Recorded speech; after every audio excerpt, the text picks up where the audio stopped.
दोस्तों आज के इस वीडियो में हम बात करने वाले हैं ई रुपीस के बारे में। आज से कुछ सालों पहले जब यूपीआई आया था तो भारत के अंदर डिजिटल पेमेंट्स को इसने इतना ज़्यादा आसान कर दिया था, बट अभी काफ़ी ज़्यादा चर्चे में चल रहा है ई रुपये। कुछ समय पहले आया था, तो आज इस वीडियो में हम बात करेंगे कि ये जो ई रुपये है ये होता क्या है, इसको आने का मोटिव क्या है, किस तरीके से ये वर्क करता है, क्या इसका मॉडल है और गवर्नमेंट में इसका क्या फ़ायदा है, इसको क्यों लॉन्च किया गया है, और अगर ये ई रुपये मार्केट में आया है तो क्या पब्लिक के लिए किस तरीके से बेनिफिट हो सकता है, किस तरीके से हमें यूज़ करना है और यूज़ करना भी है या नहीं करना है। इस वीडियो में हम सब कुछ बात करने वाले हैं। इस वीडियो में आपको ई रुपये से रिलेटेड सारी जानकारी मिलने वाली है, तो चैनल को सब्सक्राइब कर लीजिएगा क्योंकि ऐसी वीडियोस इस चैनल पे आपको मिलती रहती है। तो बिना देरी करते हुए सबसे पहले बात करते हैं ये ई रुपीस है क्या।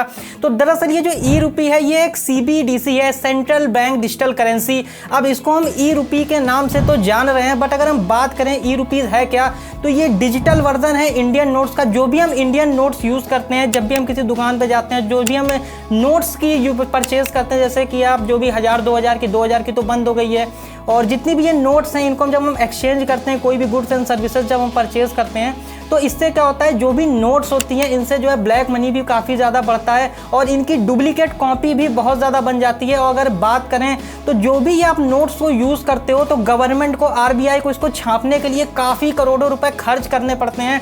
तो इस केस में गवर्नमेंट का भी काफ़ी ज़्यादा पैसा यहाँ पे जाता है, काफ़ी ज़्यादा ब्लैक मनी भी आता है, डुप्लीकेसी भी होती है।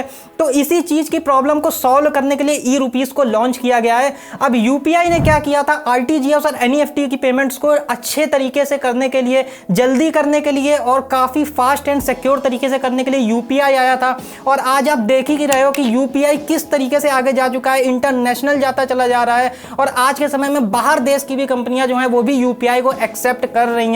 आज के समय में कोई ऐसा कम ही होगा जो यूपीआई को ना यूज़ कर रहा हो। आपको याद हो जब भी यूपीआई नया नया आया था तो बहुत कम लोग यूपीआई को यूज़ कर रहे थे, बट जैसे समय बीतता गया लोगों ने यूपीआई को अडॉप्ट किया है और यूपीआई पेमेंट नेटवर्क को इतनी तेज़ी से यूज़ कर रहे हैं। तो ये जो ई रुपये है इसको भी अब धीरे धीरे लाया जा रहा है मार्केट में। ज़्यादा दिन इसको हुए भी नहीं है, बहुत सारे लोग इसके बारे में नहीं भी जानते हैं। और ई रुपये की अगर हम बात करें ये किस तरीके से काम करता है, तो ये एक RBI का एप्लीकेशन होगा।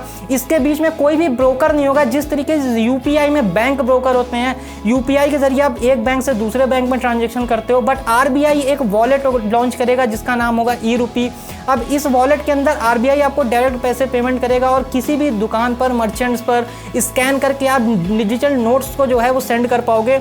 अब आप इनकी ऐप्स पे सेंड कर देख सकते होगे कि जितनी भी नोट्स होती हैं 5 10 15, आप जितनी भी नोट्स वहाँ पे देख सकते हो। इसमें कॉइन भी आपको देखने को मिल जाएगा, तो आपको कैश लोड करने की ज़रूरत नहीं पड़ेगी। अब इसके फ़ायदे काफ़ी सारे पब्लिक को भी मिल सकते हैं कि वॉलेट गुम हो जाना, चोरी हो जाना, बहुत सारी प्रॉब्लम्स निकलती हैं, नोट्स ख़राब भी हो जाते हैं, उनको रिसाइकलिंग करी जाती है, बैंक का भी काफ़ी ज़्यादा खर्चा होता है, तो ट्रांजैक्शन में भी प्रॉब्लम्स होती है। तो ई रुपये इन सारी जगहों पे आपकी मदद कर सकता है। और काफ़ी केसेस में जो आपकी गवर्नमेंट स्कीम्स होती हैं, जैसे किसानों को गवर्नमेंट पैसे देती है, तो वो जब कैश के फॉर्म में आता है या बैंक के फॉर्म में होता है तो उसमें क्या होता है, बहुत सारी प्रॉब्लम्स हो जाती हैं कि बीच में किसी ने पैसे हटा लिए या फिर काफ़ी सारे फ्रॉड्स भी होते हैं। तो इस केस में अब क्या होगा कि आप गवर्नमेंट डायरेक्ट लोड करेगी RBI के ई रुपये वॉलेट में, जिससे डायरेक्ट बेनिफिट की सुविधा जो है ज़्यादातर लोगों को मिल पाएगी। अब देखिए कि जो ई रुपये है ये किस मॉडल पर वर्क करता है, तो हम बात करें जो कि क्रिप्टो का मॉडल होता है, ब्लॉकचेन डिस्ट्रीब्यूटेड लेजर मॉडल पे काम करता है। अब ये क्रिप्टो की तरीके बहुत ज़्यादा प्रॉब्लम आपको नहीं करेगा कि यहाँ पे आपको मनी जो है वो ऊपर नीचे होता रहेगा, बहुत ज़्यादा वॉलेटिलिटी देखने को मिलेगी, तो ऐसा बिल्कुल भी नहीं है। यहाँ पे RBI पूरी तरीके से कंट्रोल करेगा इस चीज़ को कि अगर आपने 100 रुपीज़ के आपके पास डिजिटल नोट है तो ऐसा नहीं है कि उसकी वैल्यू डाउन हो जाएगी। जो भी इन्फ्लेशन रेट है वो तो आपको देखने को मिलेगा ही मिलेगा, बट कोई भी आपको एक्स्ट्रा उसमें चार्जेस वगैरह देखने को नहीं मिलेंगे। जैसे ही आप फिजिकल नोट्स को यूज़ करते हो सेम उसी तरीके से आप डिजिटल नोट्स को यूज़ करोगे। तो अब तक आप ये तो समझ ही चुके होंगे कि ई रुपीज़ है क्या, किस तरीके से ये काम करता है और गवर्नमेंट इसको किस वजह से इसको मार्केट में लॉन्च किया गया है। तो अब हम बात करते हैं ये जो ई रुपये है क्या ये हमें यूज़ करना चाहिए। तो देखिए मार्केट के अंदर अभी बहुत सारे बैंक्स हैं जिन्होंने अपना खुद का ई रुपये लॉन्च कर दिया है। पर्सनली मैं बात करूँ तो मैं भी बहुत सारे बैंक्स की ई रुपये को करंटली मैंने यूज़ किया है, बहुत सारे ई रुपीज़ परचेज किए हैं। तो ट्रांजेक्शन करने में मुझे कोई प्रॉब्लम नहीं देखने को मिली है। जैसे ही मैं वॉलेट में अपने पैसे लोड करता हूँ और किसी भी मर्चेंट में अगर आप पेमेंट करते हो तो काफ़ी सीमलेस तरीके से ट्रांजेक्शन हो जाती है विदाउट एनी चार्जेस और बिना किसी ब्रोकर के।